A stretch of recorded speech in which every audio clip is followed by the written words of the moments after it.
Who are the Enawenê-Nawê who live on fish, honey, and fear?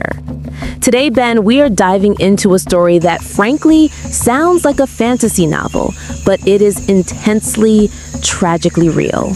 We're going to the heart of the Brazilian Amazon, Mato Grosso state, to talk about a people whose very existence is a miracle of adaptation and ritual. The Enawenê-Nawê. And I mean it when I say this is a story you will not have heard before. This is a people who number about 500, and their entire way of life, their entire cosmology hinges on one incredible fact. Dr. Carter, let's not bury the lead. What is the single most unique thing about the Enawenê-Nawê diet? Ava, it's the defining feature that sets them apart from virtually every other tribe in the Amazon and possibly the world. They are a tribe of around 500 people who, strictly, do not eat any red meat. They rely almost exclusively on fish, manioc, corn, and a staggering amount of wild honey. This isn't a modern choice. This is a deeply ingrained spiritual prohibition. It's part of their cosmic contract. And because their environment is so rich, particularly in fish, they have managed this incredible feat of subsistence. A whole society, no red meat. Think about the complexity of the Amazon, the jaguars, the tapias, the game animals that virtually every other hunter-gatherer group depends on. And the Enawenê-Nawê have opted out. Is this just cultural, or is there a story behind it? It's the story, Ava, and it's the core of their entire universe. The prohibition on red meat is directly tied to the Yakqua, the spirits of the underworld. These subterranean beings are not only powerful, they are the literal owners of the natural resources, including the land, the rivers, and the fish. To kill and eat a large four-legged animal, particularly any game that sheds blood on the earth, is to deeply offend the Yakairiti. It's a violation of the sacred pact. So their continued existence isn't just about finding food, it's about appeasing the landlords of their world. If they offend the Yakairiti, what is the punishment? The punishment is absolute and terrifying. The elders, like the one named Kawari, are explicit. If you finish off the earth and the fish, the Yakairiti will take vengeance. This doesn't just mean a poor harvest. It means vengeance will kill all the Enawenê-Nawê. They believe that the health of their community, illness, death, disaster, is directly linked to maintaining this cosmic balance. The Red Meat Taboo is a constant, daily act of respect to keep the underworld from rising up and taking them all. That is a life lived in constant ritual accountability. Let's talk about the logistics of that. A tribe of 500 people needs a lot of protein. If they can't hunt big game, they must be masters of the water. How do they actually live? Where do they put 500 people? They are unparalleled masters of riverine ecology. They live in a unique, highly centralized way. Unlike many other Amazonian groups that disperse into small hamlets, the Enawenê-Nawê live in a single, massive village. This village is laid out in a perfect circle, and it is defined by a series of enormous communal houses, or malokas. Wait, one village for the whole tribe? How big are these houses? Each maloka is home to up to 50 people, housing several extended families. They're built from wood and thatch, surrounding a large central clearing. At the very heart of the village, in the center of that circle, is the House of the Sacred Flutes, which itself is a testament to the fact that their entire social structure is organized around their sacred life. Kinship, food production, and their physical space are all aligned for the singular purpose of sustaining their relationship with the spirits. So the village itself is a cosmic map. The spirits live below and above, and the human village is the center point, the axis. And how does the fish supply work? They can't just fish with a rod all day for 500 people. No, They practice fishing on an industrial yet sustainable scale. This is where their engineering skills come in. Their calendar is split between the wet season and the dry season, and in the wet season, the men and boys move out into the forest for a several-month-long fishing expedition. The Great Expedition. Exactly. They divide into groups and go to different rivers to perform an ancient, incredibly sophisticated technique. They build intricate wooden dams right across the river. These aren't simple nets. They are complex constructions of interwoven logs and branches built to strategically trap and harvest huge quantities of fish as the water levels change. A massive civil engineering project just for fish. Absolutely. While at these fishing camps, sometimes for around 2 months, they don't just eat the fish, they smoke it in specially built houses to preserve it. This smoked fish is what sustains the entire tribe for the next 4 months. And, most importantly, it is the central offering for their greatest ritual. This whole logistical operation, the separation of the men and boys, the construction of the dams, the smoking of the fish, it's all a preface to the most critical 4 months of their year. It is all for the Yakqua. The Yakqua. UNESCO calls it a priceless treasure, an urgent safeguarding necessity. This isn't just a religious holiday, is it? It's the ritual that literally saves the world in their eyes. Let's take a quick segment break. When we return, Dr. Carter is going to walk us through the Yaqua ritual, how it works, what the music means, and why this spiritual banquet is the only thing keeping the Yakairiti from unleashing their vengeance. You do not want to miss Act 2. Welcome back to Echoes of the Earth. We are discussing the Enawenê-Nawê of the Brazilian Amazon, the red meat-free tribe whose survival is tied to an immense 4-month-long ritual called Yakqua. Dr. Carter, let's pick up right where we left off. The men return from the fishing camps with canoes full of smoked fish, and the ritual begins. What is the Yakqua? The Yakqua, or the Banquet of the Spirits, is the absolute centerpiece of Enawenê-Nawê life. It's an elaborate, intense 4-month-long exchange of food between the human world and the spirit world. It's not a celebration, it's an obligation. The whole year is organized to prepare for and execute this ritual. The smoked fish, the manioc cakes, the immense quantities of wild honey, all of it is offered. So the food exchange. How does an offering work when the recipients are invisible spirits? It's a beautiful and complex embodiment. The spirits, both the Yakairiti from the underworld and the Enowen-Nawei from the celestial plane, mark their presence in the village by embodying themselves in the humans. The men, wearing elaborate feather headdresses and special costumes, dance, chant, and play the sacred flutes around the open fires in the central square. But here's the critical part. They are not just performing for the spirits. They are performing as the spirits. The spirits consume the offerings through the bodies of the dancers. Precisely. The ritual is a series of lavish banquets. The spirits, embodying the men, feast on the food and drink. They are viewed as predatory beings who are almost always dissatisfied. They visit the village daily, eyeing the food. If they are displeased, or if the offerings are insufficient, they return to their own domain angry, and their anger translates into illness and death for the Enawenê-Nawê. The cosmological stakes are incredibly high. It's not just about a good year. It's about preventing an apocalypse. Let's talk about the 2 different spirit worlds that are involved in this exchange. You mentioned the Yakairiti, the underworld spirits, who own the earth and the fish. Who are the Enowen-Nawei? The Enowen-Nawei are the celestial spirits, the owners of honey and certain flying insects.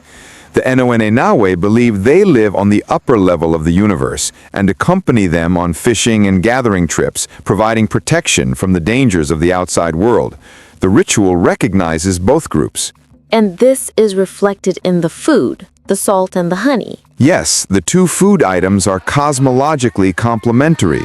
The Yakairiti, the underworld spirits, are invoked through the painstaking fabrication and consumption of vegetable salt. Salt is scarce, difficult to make, and is consumed in a form of symbolic feeding. It's exceptionally effective for calling upon the subterranean beings. The ultimate act of reverence, the rare, hard-won commodity. Exactly. Contrast that with honey. Honey is abundant, gathered throughout most of the year in an event known as the Keteoko, the honey feast. Honey is the offering used for the celestial spirits, the Enawenê-Nawê. The balance of the cosmos is literally enacted through the exchange of scarce salt for the underworld and abundant honey for the heavens.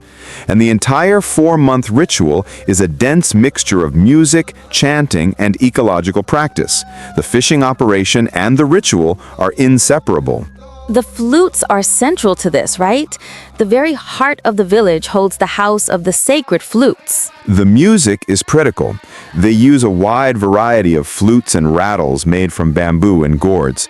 The sound produced in the central clearing is described as orchestral. What's fascinating is that the instruments are not random. Each ritual group plays a different instrument, and that instrument, in turn, is directly related to a specific group of spirits. The music is the language of the spirits, enabling the spiritual possession and the ritual exchange to take place. Without the flutes, without the malokas forming the sacred circle, without the smoked fish, the Yakqua simply cannot happen. It's an incredible, self-contained system. The Red Meat Taboo ensures the land spirits are placated. The wooden dams ensure the fish supply.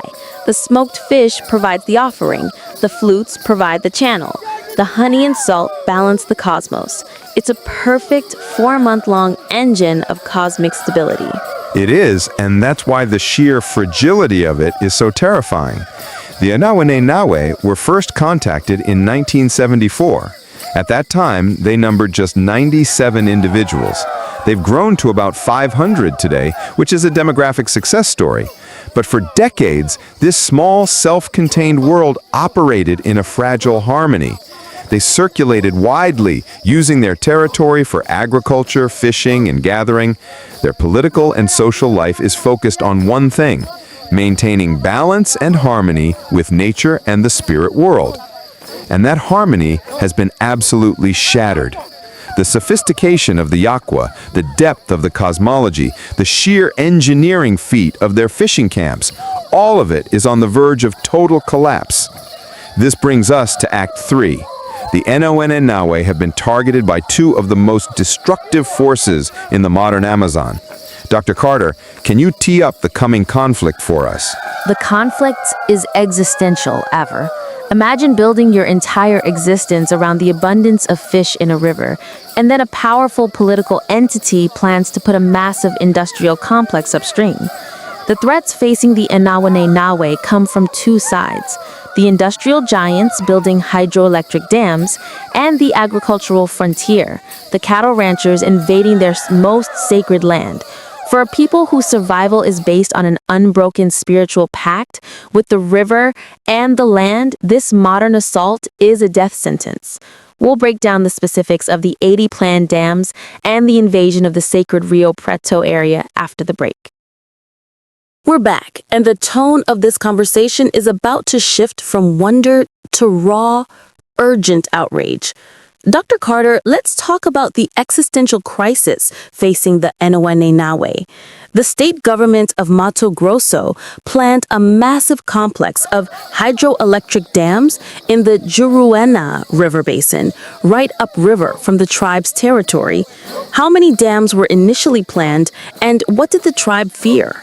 The scale of the project is staggering. The Indians were initially told the number was around 5. The truth, which later emerged, was a plan for up to 80 hydroelectric dams along the Juruena River and its tributaries. The threat is not just to their resources, it is a threat to their theology.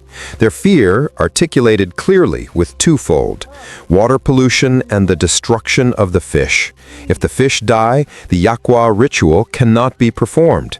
If the Yaqua ritual stops, the cosmic pact is broken. So the destruction of the fishing ecology is literally the end of their world. It's a direct threat from humans to their Yakairiti spirits. What happens when the spirit owners of the fish are disrespected on this scale? In their view, the Yakairiti will take vengeance, not just on the people who built the dams, but on all the Enawenê-Nawê. The dams pollute the water, alter the flow, and destroy the migratory patterns of the fish they rely on. The dams therefore prevent the tribe from fulfilling its sacred obligation to the spirits. The Yakairiti will inevitably retaliate. It's an environmental crisis and a spiritual Armageddon rolled into one. And who is funding this industrial-scale destruction? The articles point to a major figure in the region's politics and agribusiness. Some of the dams were being funded by the Maggi Company, one of the world's largest producers of soya, to benefit their agribusiness. The connection is direct. One member of the family, Blairo Maggi, was the governor of Mato Grosso State. This is the clear case of political power and massive agricultural interest moving in to exploit indigenous land for corporate gain, prioritizing hydroelectric power over the existence of a unique traditional people. And were the Enawenê-Nawê properly consulted? No, they were not properly consulted about the project. This led to desperate struggles. The Enawenê-Nawê and neighboring tribes mounted road blockades and at one point invaded a dam construction site in protest. They have written to the UN stating, "We don't want the dams dirtying our water, killing our fish, invading our lands."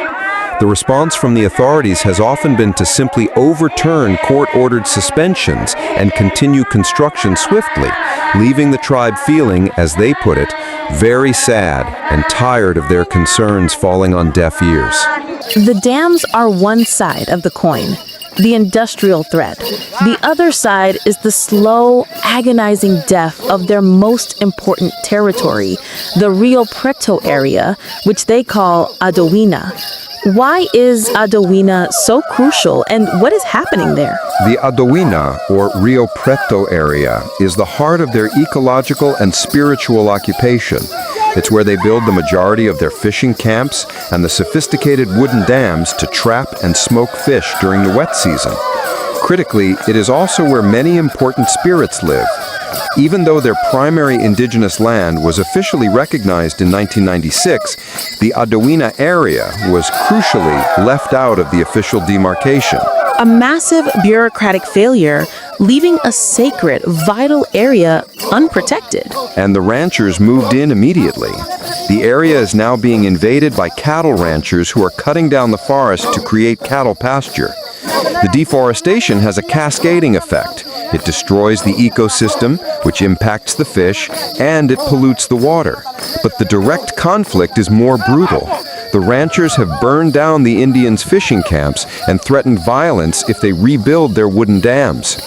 They are not just destroying the resources, they are physically destroying the tools of the ritual, the places of worship, and threatening the people themselves. The ranchers are directly preventing the Enawenê-Nawê from completing the Yakqua. That is the tragic summary. An Enawenê-Nawê man, in a heartbreaking quote, looked at the deforested land and said simply, "It was beautiful here." The tribe is stuck between massive state-backed industrial dams upriver and violent land grabbers on their most sacred fishing ground. It is an organized assault on their diet, their environment, their religion, and their future. They are literally being squeezed out of existence. The land itself, the source of their life, and the residence of their spirits is being turned into a barren cattle pasture. This brings us to the ultimate question. If this tribe of 500 people, with their millennia-old, complex spiritual and ecological system, is wiped out, what is the global loss? And what is the international community, and specifically UNESCO, doing about it? Let's take our final segment break, and when we return, we'll discuss why the Enawenê-Nawê struggle is the world struggle, and what can be done to honor the UNESCO recognition.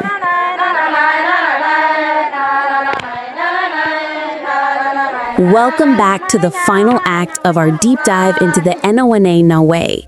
We've traced their unique red meat-free existence, the profound 4-month Yaqua ritual, and the dual crisis of the 80 planned dams and the ranchers' invasions of the sacred Rio Preto area. Dr. Carter, let's talk legacy. If they vanish, what have we lost?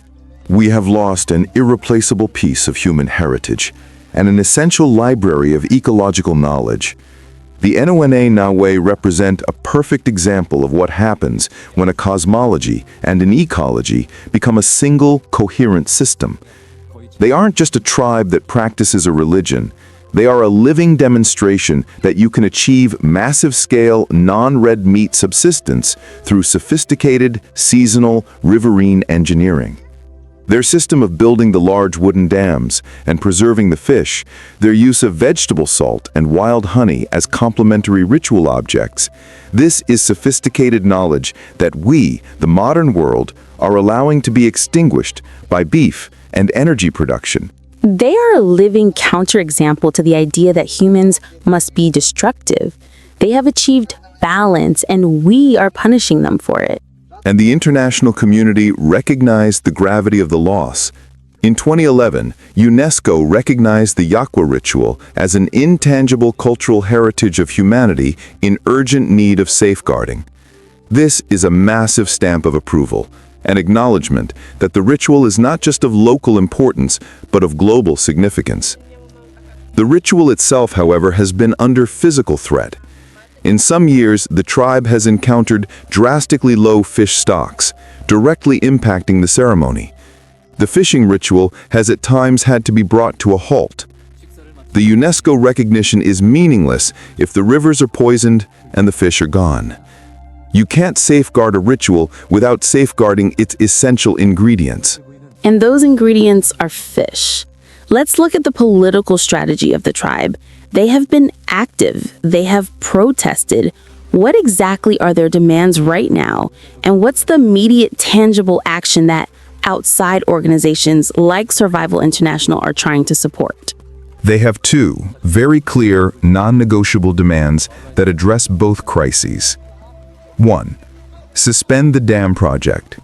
They demand the suspension of all hydroelectric dam construction in the Juruena Basin and a full, independent environmental and social impact assessment with proper consultation. 2. Demarcate the Rio Preto area. They are lobbying for the immediate official recognition of the Rio Preto region as theirs and the prompt, forceful removal of the invading cattle ranchers. Survival International and other NGOs are essentially supporting these two pillars. It's an urgent call to the Brazilian authorities to honor their commitment to indigenous rights and to protect a UNESCO-recognized piece of World Heritage. The tragedy is that every day the Rio Preto area remains outside of the official demarcation, more forest is cut down, more fishing camps are burned, and the chance of a successful Yãkwa ritual diminishes. It's a race against deforestation and concrete. And for the audience who are often asking, what does this have to do with me? Or why does a tribe of 500 matter? What would you say? I would say two things. First, this is a matter of human rights and moral consistency. The world recognizes the land and rights of indigenous peoples, but when those rights clash with billion-dollar corporate interests, the rights are systematically ignored. If we allow a people to be wiped out for soybeans and electricity, we establish a terrible precedent for all marginalized communities. Second, it's a matter of ecological wisdom. The Enawenê-Nawê cosmology, the deep-seated, constant fear of the Yakairiti's vengeance if they destroy the earth, is an incredibly effective traditional form of environmental conservation. They have lived in complex balance with this rich ecosystem for centuries. Their wisdom is more potent than all the modern conservation textbooks in the world, and we are letting a greedy minority silence it forever. When the Yakairiti take vengeance, the Enawenê-Nawê elders believe it will kill them all. But perhaps, when we destroy the Amazon, the vengeance of the earth will simply start with them and then spread to us all. A sobering thought. The cycle of the Enawenê-Nawê is a sacred exchange. Fish for the spirits in exchange for life. The modern world cycle is an industrial exchange, soya for money in exchange for death. And the sheer scale of their ritual, that 4-month-long banquet, is a desperate, ongoing prayer for balance. Dr. Carter, thank you for walking us through this incredible story.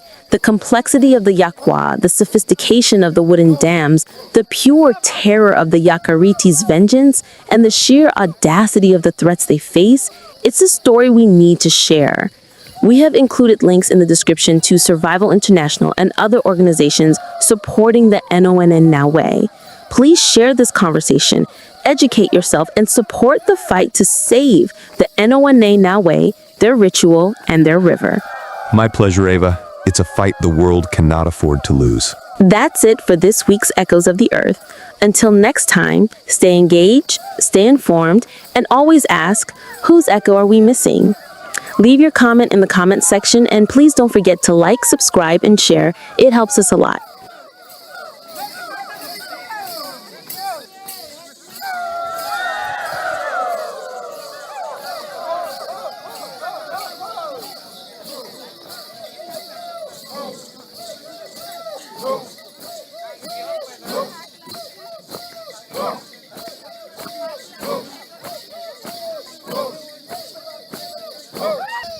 Nó cũng là đỡ kịp.